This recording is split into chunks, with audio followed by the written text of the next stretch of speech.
렌즈를 통해 세상을 보면 세상이 달리 보입니다.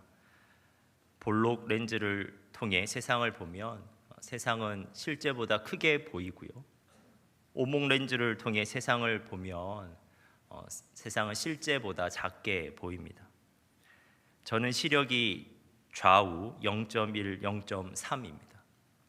그래서 안경을 벗으면 세상이 흐릿하게 보입니다. 안경을 쓰면 세상이 밝아지고 또렷해집니다.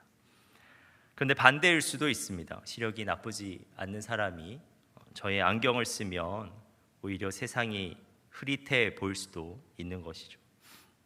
이렇듯 어떤 렌즈로 세상을 바라보는가에 따라서 우리가 보는 세상은 달라 보이게 마련입니다. 세상이 실제보다 크게도 보이고 작게도 보이고 흐릿하게도 보이고 또렷하게도 보입니다. 그런데 우리는 렌즈를 통하지도 않았는데 세상을 실제와 다르게 볼 수도 있습니다. 오늘의 첫 번째 본문인 민수기를 보면 그러한데요. 이스라엘 백성들은 하나님의 약속을 따라 광야를 건너서 드디어 가나안 바로 앞 가네스 바데아에 도착하였습니다. 그리고 그들은 가나안 정복 전쟁을 앞두고 정탐꾼을 보내었습니다. 정탐꾼은 모두 12명이었는데 각 지파의 족장들로 구성되어 있었습니다. 그러한 12명의 정탐꾼이 40일 동안 가나안 땅을 살펴보고 돌아왔습니다. 사실 그들이 정탐한 영역은 7일이면 충분히 갔다 올 수 있는 거리였는데 40일 동안이나 면밀히 그 땅을 보고 온 것입니다. 그런데 정탐꾼들이 거기서 보고 온 것은 놀라운 것이었습니다. 먼저 그들이 놀란 것은 그 가나안 땅 자체의 아름다움이었는데요. 12명의 정탐꾼들은 모두 한 목소리가 되어서 그 땅의 비옥함과 풍요로움에 대해서 보고하였습니다. 민수기 13장 27절입니다. 모세에게 말하여 이르되 당신이 우리를 보낸 땅의 간즉 과연 그 땅에 젖과 꿀이 흐르는데 이것은 그 땅의 과일이니이다. 그들이 보기에 가나안 땅은 과연 하나님이 약속하신 대로 너무나 좋은 땅이었습니다. 그런데 그들이 또한 놀란 것이 있는데요. 그것은 그 땅에 살고 있는 거주민들의 강성함이었습니다. 그들이 만난 가나안 사람들의 몸은 실로 거대하였습니다. 그리고 그 가나안 사람들이 만들어 놓은 성들은 높고 견고하였습니다. 그래서 그들이 보고 온 것을 보고하였습니다. 신명기 병행 본문의 표현을 더해서 그들의 보고를 구성하면 이렇습니다. 그들이 이렇게 보고하였는데요. 가나안 땅의 거주민들은 크고 강합니다. 그들과 비교하면 우리는 메뚜기와 같습니다. 그들이 지어놓은 성들은 정말 높고 큽니다. 그것은 하늘에 다 있습니다. 이들의 보고에 의하면 가나안 사람들은 이스라엘 사람보다 크긴 큰 것 같습니다. 그리고 그들이 지어놓은 성들은 꽤 높았나 봅니다. 하지만 그들은 그것들을 더 대단하게 말하고 있습니다. 가나안 사람들과 비교하여 자신들을 메뚜기만큼 작다고 얘기하고 있고, 그리고 그들의 성은 하늘에 닿았다고 그렇게 표현하고 있습니다. 이는 그들의 언어적 과장이기도 하지만 그들의 눈에는 정말 가나안 사람들이 실제보다 훨씬 더 크게 보였을 거고, 또 그들의 성이 실제보다 훨씬 더 높게 보였을 가능성이 있습니다. 그 시대에는 볼록 렌즈도 없었는데 그들은 세상을 실제와 다르게 더 크게 그리고 더 높게 보았던 것입니다. 왜 그렇게 그들에게 그 사람들이 크게 보였고 그 성은 더 높게 보였을까요? 왜냐하면 그들의 마음에 두려움이라는 렌즈를 낀 채 그것들을 바라보았기 때문입니다. 그들이 가나안 사람들과 실제로 대면해 보니 그들이 상상했던 것보다 훨씬 더 강한 상대였던 것입니다. 그들이 가나안 사람들을 보고 나니까 도저히 싸울 엄두가 나지 않는 것입니다. 그래서 그들 마음 가운데 출애굽 여정 가운데서는 해보지 않은 생각들이 생겨나기 시작합니다. 전쟁에서 우리가 패배할 수도 있겠구나. 그 전쟁에서 내가 비참하게 죽을 수도 있겠구나.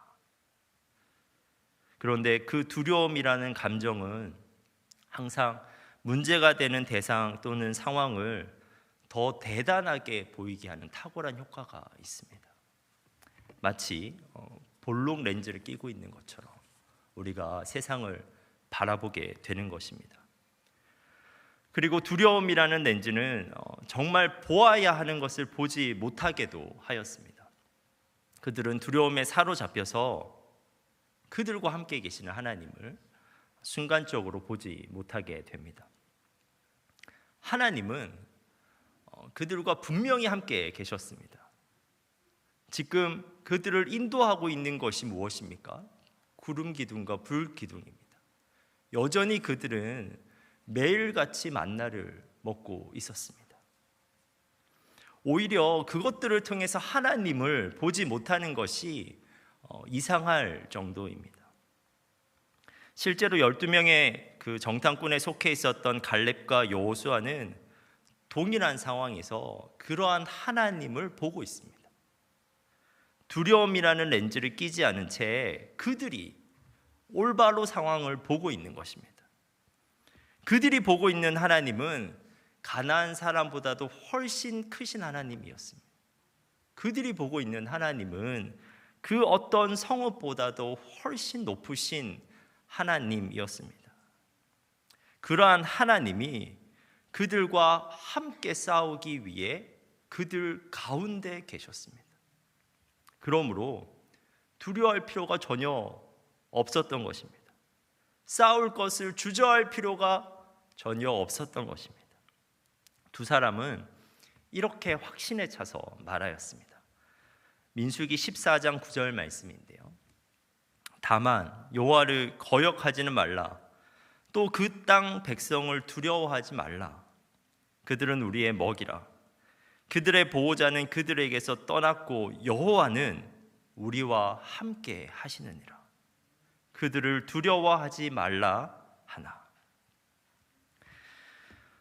그러나 나머지 정탐꾼의 두려움에 전염된 이스라엘 백성은 갈렙과 여호수아의 말을 듣지 않습니다.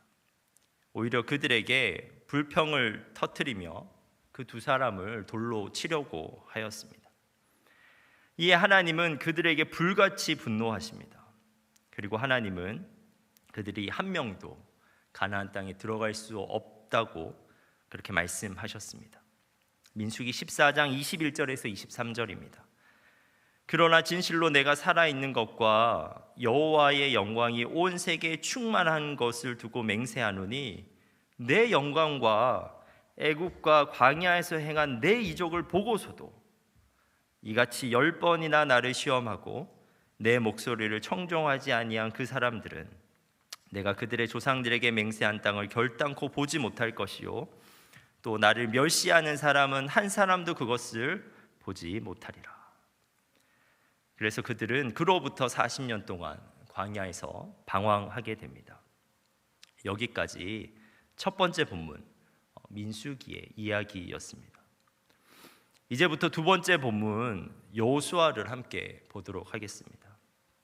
두 번째 본문인 여호수아 말씀은 앞선 민수기 말씀보다 40년 후의 일을 기록하고 있습니다. 40년 전 가나안 땅으로 들어가려고 했다가 실패했던 이스라엘 민족이 다시 가나안 땅으로 들어가고자 요단강 앞에 서 있습니다. 40년은 굉장히 긴 세월이었습니다. 40년 전 사람들은 모두 광야에서 죽었습니다. 지금 요단강 앞에 서 있는 사람들은 그 사람들의 자녀들입니다. 그리고 광야에서 죽은 사람 중에는 40년 동안 이스라엘 민족을 이끌었던 모세도 포함되어 있었습니다. 그도 결국 가나안 땅을 밟지 못하게 되었습니다. 두 번째 본문은 그러한 모세가 죽은 후 하나님께서 새로운 지도자인 여호수아를 세우시는 장면입니다. 이제 요단강을 건너면 이스라엘 백성 앞에는 치열한 전투가 예비되어 있습니다. 그런데 그 정복 전쟁을 앞두고 하나님께서 여호수아에게 당부의 말씀을 하고 계십니다.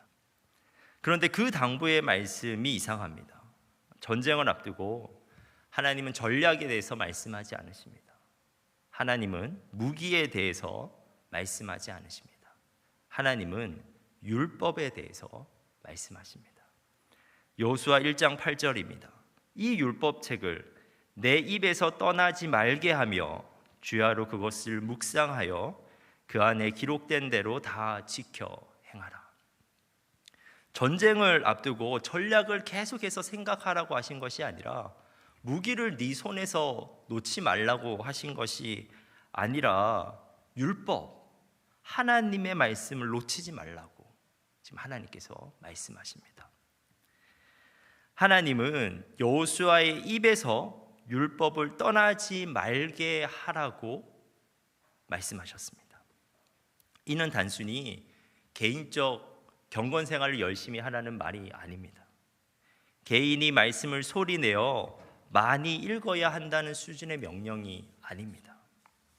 그 말씀을 이스라엘 백성에게 그의 입으로 끊임없이 가르쳐야 된다는 것이고, 끊임없이 말씀을 일상 대화의 주제로 삼아야 된다는 것입니다. 즉, 그의 생각과 온 마음이 율법, 하나님의 말씀으로 가득 채워져 있어야 한다는 것입니다. 하나님의 이러한 명령은 전쟁을 앞둔 여호수아에게 이상한 명령인 것 같지만 사실은 이게 합당한 명령입니다. 앞서 이스라엘 백성이 가나안 땅에 들어가지 못한 이유가 무엇이었습니까? 그들이 전략이 없었기 때문이었습니까? 그들에게 무기가 없었기 때문이었습니까? 그들이 가나안 땅에 들어가지 못한 이유는 두려움 때문이었습니다. 두려움 때문에 그들의 적은 크게 보고 정작 그들의 전략 되시고 무기 되시는 하나님은 보지 못했던 것입니다. 그들과 함께 하시고 그들과 함께 싸우시는 하나님을 보지 못하였습니다. 그러므로 하나님은 이스라엘 백성에게 전쟁을 앞두고 앞으로 펼쳐질 그 전쟁을 분명히 볼 수 있고 똑바로 볼 수 있는 새로운 렌즈를 제시하고 계시는 것입니다. 그 렌즈가 바로 율법, 하나님의 말씀입니다. 율법은 하나님과의 약속인데 이 율법을 통해서 이스라엘 민족은 가나안 땅 정복 전쟁이 하나님께서 그들에게 약속하신 바임을 확신할 수 있었습니다. 그러므로 율법은, 하나님의 말씀은 그들의 잘못된 시야를 교정시켜 주었습니다. 말씀은 그들 앞에 있는 현실을 있는 그대로 볼 수 있게 하였습니다. 말씀은 그들과 함께 하시는 하나님을 볼 수 있게 하였습니다. 그래서 그들은 더 이상 두려워하지 않고 놀라지 않으며 담대할 수 있게 되었습니다. 제가 다시 한번 8절 9절을 읽어보겠습니다. 이 율법을 내 입에서 떠나지 말게 하며 주야로 그것을 묵상하여 그 안에 기록된 대로 다 지켜 행하라. 그리하면 내 길이 평탄하게 될 것이며 내가 형통하리라. 내가 네게 명령한 것이 아니냐. 강하고 담대하라. 두려워하지 말며 놀라지 말라. 네가 어디로 가든지 내 하나님 여호와가 너와 함께 하느니라 하시니라. 사랑하는 성도 여러분, 저는 오늘 설교를 준비하면서 마지막으로 이러한 질문을 하게 되었습니다. 우리가 우리의 영적 전쟁에서 패배하는 이유가 어디에 있을까? 우리의 연약함이 문제일까? 우리의 대적의 강함이 문제일까? 물론 우리의 연약함이 문제입니다. 그리고 대적의 강함도 문제입니다. 그러나 정말 문제는 그러한 영적 전쟁 가운데 하나님이 우리를 세우셨는데 우리가 그 하나님을 보지 못한다는 것에 있습니다. 왜곡된 시야가 우리의 진짜 문제입니다. 하나님을 보지 못하고 대적의 강함만 너무 크게 보는 것입니다. 그래서 아예 싸움을 할 용기조차 우리가 내지 못하고 그 영적 전쟁에서 도망치기 일수인 것입니다. 그러므로 여러분, 말씀을 붙잡고 사셔야 합니다. 말씀을 묵상하고 말씀을 암송하고 말씀을 우리 일상의 대화의 주제로 삼으셔야만 합니다. 말씀을 통해서 우리가 끊임없이 확인해야 하는 것입니다. 우리가 강하기 때문에 이기는 것이 아니라, 대적이 약해서 우리가 이길 수 있는 것이 아니라 하나님이 우리와 함께 하시기 때문에 이기신다는 것을 우리가 말씀에서 끊임없이 확인해야 합니다. 성경 전체 이야기는 우리가 싸워서 이기는 이야기가 아닙니다. 하나님께서 싸워서 이기는 이야기입니다. 그러므로 우리가 이러한 말씀으로 무장될 때 우리의 상황을 바로 볼 수 있습니다. 우리의 왜곡된 시야가 교정될 수 있습니다. 우리가 그 시야가 교정되어야 그 전투 가운데 우리의 몸을 던질 수 있고 그 전투 가운데 우리와 함께 하시는 하나님으로 말미암아 승리를 쟁취할 수 있게 됩니다. 사랑하는 성도 여러분, 오늘 말씀을 통해 여러분의 영적 시야가 올바로 회복되길 간절히 바랍니다. 하나님보다 더 크게 보이고 더 높게 보이는 대상이나 상황이 있다면 틀림없이 여러분 잘못 보고 계신 겁니다. 두려움이 우리를 사로잡고 있는 것입니다. 여러분, 그때 상황을 곱씹지 말고 말씀을 곱씹어 보십시오. 말씀으로 여러분의 생각과 마음을 무장하십시오. 말씀에 계시된 하나님은 그분의 백성과 함께 하시는 하나님입니다. 말씀에 계시된 하나님은 그분의 백성이 명령에 순종해서 나갈 때 그냥 보고만 계시는 분이 아니라 그들과 함께 싸우시는 하나님입니다. 말씀에 계시된 하나님은 그분의 백성을 반드시 승리케 하시는 하나님입니다. 사랑하는 성도 여러분, 하나님은 여러분이 말씀으로 세상을 바라보길, 말씀으로 세상에서 승리하길 간절히 원하십니다. 기도하겠습니다. 하나님, 우리가 말씀을 통해 올바른 시야를 회복하게 하옵소서. 우리의 상황만을 보며 절망하지 않게 하옵소서. 말씀을 통해 그 상황 가운데 계시는 하나님, 우리와 함께 싸우시는 하나님, 반드시 승리케 하시는 하나님을 발견하고 그 하나님을 의지하게 하옵소서. 그래서 말씀에 담대히 순종함으로 우리가 그 영적 전쟁 가운데 전진할 수 있는 저희가 되게 하옵소서. 예수님의 이름으로 기도합니다.